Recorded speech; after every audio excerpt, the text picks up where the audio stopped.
nous, on a eu la chance quand même, durant chance. ce master-là, ce cursus, de un, être dans un cursus qui nous permet de voyager, parce que c'était plusieurs stages à l'étranger, et de deux, être dans un truc où il y avait vraiment des gens de tout bord, quoi, tout horizon, ils venaient de l'étranger. Toute idéologie. C'est ça, toute idéologie, c'était vraiment hyper enrichissant. Hyper enrichissant.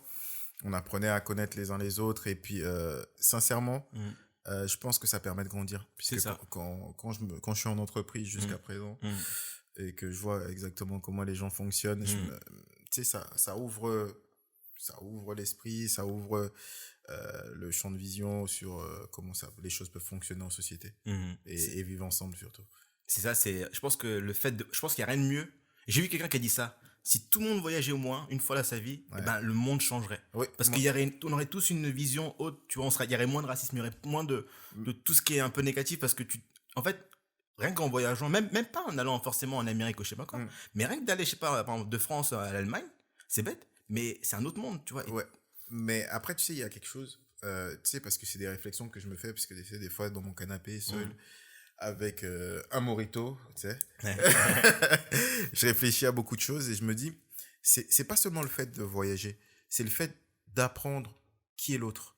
Puisque la problématique qu'on connaît actuellement, qui fait qu'on a d'énormes problématiques socio-culturelles, c'est qu'on se connaît pas les uns les autres. Et en fait, si en voyageant, t'apprends à connaître la culture de l'autre, t'apprends à connaître pourquoi l'autre fonctionne comme ça, au lieu de se moquer de la culture de l'autre, en disant « Ah, il est différent, regardez, il fait pas comme nous. » C'est pas comme ça qu'il faut faire, en fait. Par exemple, j'étais au Mexique, je me suis imprégné des Mexicains. Je me suis pas dit « Ah, ils mangent épicé, ah, c'est quoi ça, c'est dégueulasse. » Tu apprends à comprendre le pourquoi de la chose.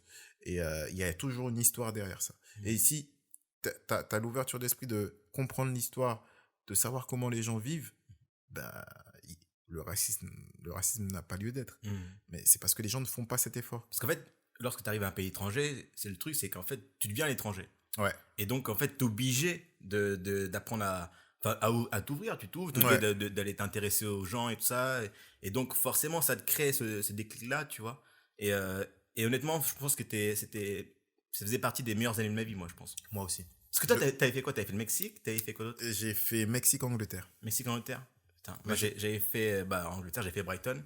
J'avais fait Montréal à la fin et j'ai fait Barcelone. C'est vrai que t'avais fait un des stages, tu l'as fait à Paris, non? Un des stages, j'ai fait à Paris. Exactement. Tu sais qu'il y a eu la possibilité. Non, mais c'était compliqué à l'époque. C'est ça. Mais sincèrement, oui. Sincèrement, c'est quelque chose, je le dis souvent, j'ai passé les meilleures années de ma vie. Puisqu'on apprenait et j'avais l'impression que le monde pouvait m'appartenir. C'est-à-dire que c'est utopique un peu. Mais vu qu'on apprenait des choses super intéressantes, qu'on avait des intervenants de l'étranger, de l'extérieur, j'ai l'impression que je pouvais croire que le monde était à moi, en fait.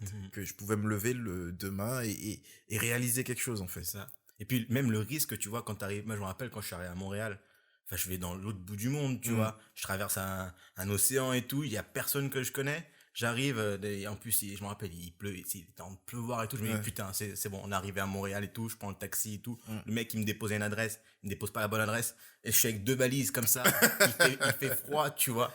Et je suis là en mode, bon, bah, ça y est, je suis grand maintenant, il faut que je me débrouille, tu vois. Et ça te met en fait un coup de boost parce que, bah, si tu fais rien, t'es en danger. Bah ouais. Tu vois. Et honnêtement, j'ai vraiment appris là-dessus à être beaucoup indépendant. En fait, ça t'apprend à être indépendant. Indépendance. Quand j'étais petit, je me demandais toujours comment on fait les parents, les gens pour... Par exemple, j'ai toujours voulu habiter dans un pays étranger, mais comment tu fais, tu vois, comment en réalité, concrètement, tu fais pour prendre un passeport, prendre un billet d'avion, aller t'installer, tout ça. Bah, ces trucs, les questions que j'avais peur, tu vois, de répondre. Et en fait, au final, en les faisant grâce à mes études, bah, j'ai pu voir comment ça se faisait. Et en vrai, c'est pas si compliqué que ça. Non. Faut juste s'intéresser, quoi. Faut juste s'intéresser, comme je te dis. Pour ma part, les gens qui s'intéressent pas, c'est un manque d'intelligence dans le premier temps et de la fainéantise. C'est 2 choses que j'aime pas trop. Surtout de la fainéantise. Exactement. Fainéantise intellectuelle. Donc, on gagnerait tous à mieux se comprendre, à mieux se connaître, clairement.